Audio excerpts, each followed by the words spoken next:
Hello, I'm David Attenborough, and welcome to my new series. We've gone from the extremities of the earth, looking at polar bears, penguins, to warmer climates, back here in the United Kingdom. My new series is looking at life in mud. We've come here to Leigh-on-Sea in Essex.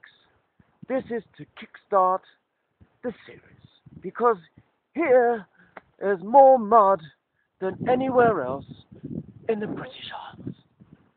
Over there we have Canvey Island. The Thames sweeps past with Kent in the background.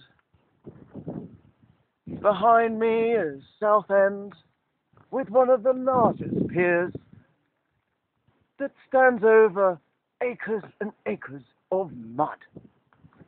Here in Leigh-on-Sea, we have a wide variety of wildlife that thrives